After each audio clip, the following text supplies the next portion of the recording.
NSFW parents of Reddit, what phases did your child go through that was awkward for you? My daughter always points and laughs at bold people. She is 5 and has been doing it for 3 years now.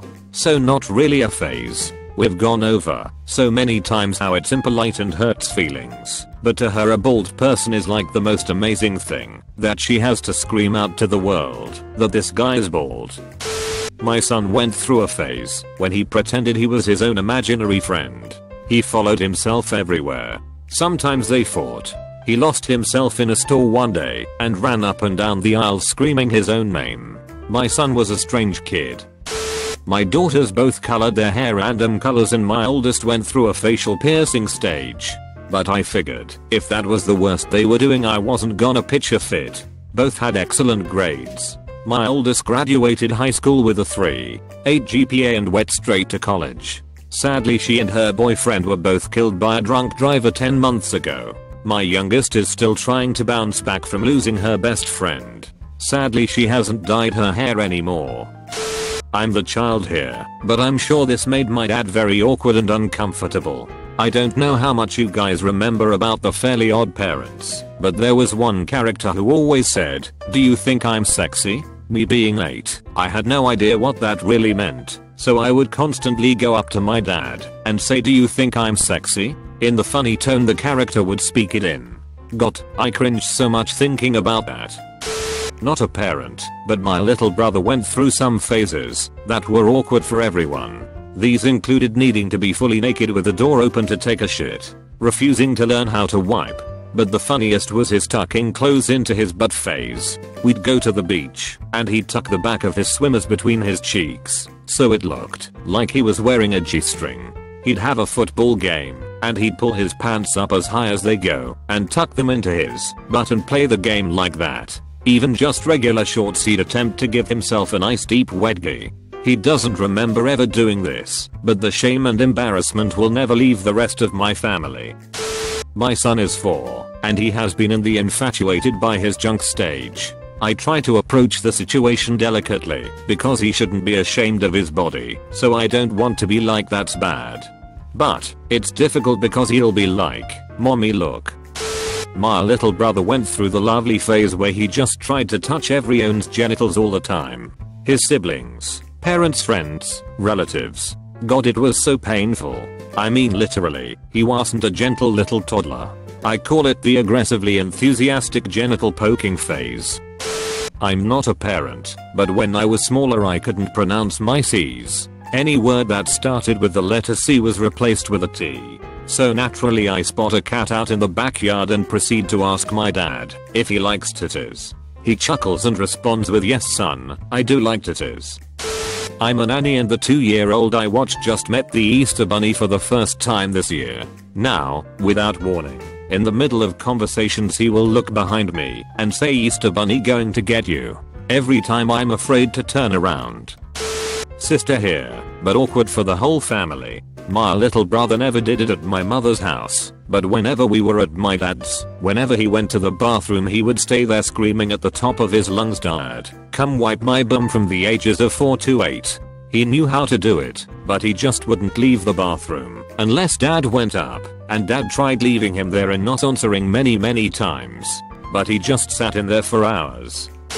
Not a phase but something very embarrassing for my parents. Growing up in a town of less than 5,000 people, with a father who was a prominent public figure in the community, anything that happened in school usually got back to him. We were learning how to type in computer class, and were instructed to type something about our families. My dad has done Copenhagen for as long as I can remember. When I asked about it as a kid, they would always tell me it was drugs, and to never ever do it. So for that particular assignment, I typed "my dad does drugs" over and over and over. Pretty sure they hung it up in the hall. Currently watching my dad suffer through my brother's Britney phase. He's young, but not that young. He's a sweet kid, but there's a whole lot of cringe going on at my dad's house these days. His other hobbies are pretty masculine: competition shooting, learning to work on his car, etc. But the family is having a hard time wrapping our heads around this Britney thing. Even his younger sister, who is the appropriate age to love MLB, thinks it's weird. I just don't want him to get picked on. My 2-year-old went through a painting with poop phase that lasted 4 months. We had to safety pin his on as his clothes if we had to leave him alone for more than a minute. He waited till we were out of the room and bam, covered everything he could reach in poop. Oh, and I'm pregnant. When this phase started I had the worst morning sickness and nausea and bad smells triggered me. I think he finally passed that stage though. I had one phase that was probably really embarrassed for my parents. This phase was about when I was 5 and is simply known as the refusal to shit phase. I'm not sure how the refusal to shit phase came to be, but I refused to take a shit. This resulted in an ungodly amount of constipation that my mom had to send me to the doctor for. In order to get me to shit, she would let me run around naked in our backyard and just hope one popped out. This phase went on for so long that my mom would make me tell her that I took a shit. I remember one time going up to my mom in a crowded restaurant and saying, "Mommy, I pooped. Do you want to see?" I was a strange child. I'm not the parent, but the sister and my little brother was a pretty weird kid. He went through a phase where he would constantly lick me to get on my nerves. Every day for who knows how long you could hear me yelling "Who?" and then my parents yelling, "Danny, stop licking your sister." They had to yell this in public for fuck's sake. We used to get so many scares. Then there was his naked except for his cowboy hat and red cowboy boots phase. He was a tiny little baby at this point, 3 at the oldest. At any chance he would take off all his clothes, expect his boots and hat, and run around freeballing for the whole house to see. One day my mom took a Polaroid picture of him. Cut to some time later, I'm in elementary school, right? I'm sitting in class and suddenly there is a buzzing over the intercom, "Samikins, please come to the library." I immediately know I must be in trouble, so I go down there, and the librarian calls me over to the desk. She tells me I had returned a book not too long ago, and that I had left something in there that she guessed I had used as a bookmark. She then slides a picture, face down, across the table. The picture was my butt-ass naked baby brother in his red boots and cowboy hat, bent over with his ass to the camera peeking out from between his legs like this. It was probably the most embarrassed I ever was in my entire childhood. Child here. In 8th grade I went through a phase where I wanted to be Jewish. I checked out hundreds of books on Judaism from a library and talked a lot with our Jewish neighbors. I was incredibly serious about converting and being Jewish. I'm in my 20s now, and it's still a running joke with my friends back home. Remember that one time you wanted to be Jewish? My parents aren't exactly religious themselves, so I'm sure they thought WTF is this girl doing, but they were supportive of me. The phase ended shortly after I started the 9th grade. Short-lived. He's 6, mildly autistic, and his filter is non-existent, so my son will point out things about people that he finds interesting, like having a weave, missing limbs, or being so fat you need a scooter. In his mind, these people are awesome because they are different. I have to explain to him that missing an arm isn't fun, that guy's life is really hard, and he shouldn't point out how people look. It's not polite. Goddamn. Off topic, but my heart still hurts remembering explaining the guy missing his arm, and his guileless face just sinking as he thought about that dude, and how he might have hurt his feelings. Fuck. My sister went through a phase where she kept constantly breaking bones and getting bruised and falling off of play equipment, and I'm fairly sure the emergency room staff, who we eventually got to know quite well when I went through my own hospitalization phase, thought my parents had a hand in it. She was just a really adventurous kid. My mum would say my Power Ranger phase that never ended started when it first started airing in the UK, and I just never stopped. I don't like the seasons much after Wild Force, but the old Saban seasons are awesome still. I never did see what the big deal was. I liked the TV show, but it created so much drama. I still don't see why I should have grown out of it when I was 10 over 11. The show matured with me. I still enjoy watching the old episodes now occasionally, they are fun. My tomboy stage, mum made me wear her friend's son's hand-me-downs. Being a girl, she used to get so angry at me over wearing boys' clothes all the time when that's all I had. When I finally could wear girls' clothes, mum made shopping so awful and told me everything looked bad that I just stayed in my big baggy old clothes. At least if I didn't try, the comments I got didn't really bother me. Mum was so ashamed of me and would make me walk away from her when we went shopping. Not a phase, but just one incident. I watched a lot of stand-up comedy and at 16, I was getting into some of the edgier kinda racist comics. I thought it would be a good idea to try out my own brand of this humor at the Christmas dinner table. I made a pretty racially insensitive comment to my aunt about the fact that some of her students are African American. Needless to say, nobody found it funny, and while my parents said nothing, I basically realized that I was being a colossal fucking jackass. I'm pretty sure they don't remember that, or at least I hope they don't, but I certainly do. I have forgiven myself for the stupid things I did when I was young, but at the time of this incident, I was an otherwise mostly mature young adult. I don't know if you've seen Milo and Otis, but there's a fairly graphic scene where they show a cat and a dog giving birth. My brother didn't remember this scene and watched the movie recently with his 4-year-old. No matter how many times they've explained the scene to her, she insists on telling everyone that dogs and cats eat babies, poop them out, and then lick off the poop. And I mean everyone. Family, friends, her doctor, cashiers. I think she might have been scarred. When my son turned 4, he suddenly became fascinated with women's legs. He would tell them, "I like your legs, I really like your legs." He would do this to strangers in public, loudly. He's 6 now, and has become a bit more discreet. Now he just nudges me and says, "Dad, look at her legs." Little perv. I love him. Not a parent, but when I was a little kid I really wanted fish and a fish tank. So I pretended to feed my imaginary carpet creatures by shaking my water bottle and dripping it onto the floor. Needless to say, despite the floor being very well taken care of and watered on a nightly basis, my parents didn't take so kindly to it and finally gave in and bought me some actual fish. My own kid is 17 now, and I'd have to say her emo phase when she was about 12.